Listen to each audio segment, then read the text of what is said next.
Opo, okay. Sa pangkalahatan na lang po, Senador Marcoleta, na binibira ho kayo. Oo, meron ho talagang mga taong nais kayong siraan.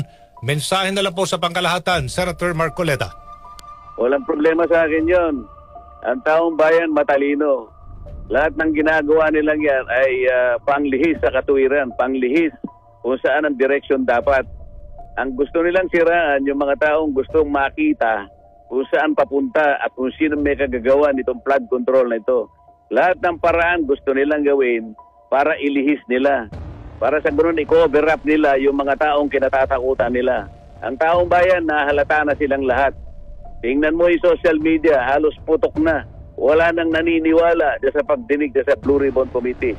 Kung ganyan lang ang kanilang mga pamamaraan para isiwalat talaga ang totoo. Meron talagang deliberate na pamamaraan ng ginagawa nila para ilihis, para ilayo sa mga taong dapat tuntunin ng investigasyon. Opo, pwede ko ba mahabol itong tanong, Senator Marcoleta, hindi pa daw may tuturing na state witness sa mga sawang Diskaya, bagabat ito'y kinumpirma na ng DOJ protected witness sa mga ito? Nasa sa kanila yon sapagkat namimili sila ng witnesses. Pati nga yung pagpunta ng DOJ sa hearing namin, nagkalabo-labo na. Nagkahasama na yung balat sa tinalupan.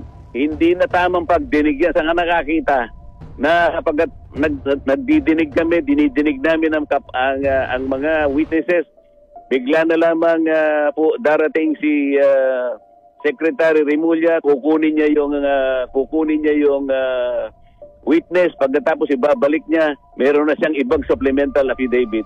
Hindi na yan ang tamang pagdinig in aid of legislation.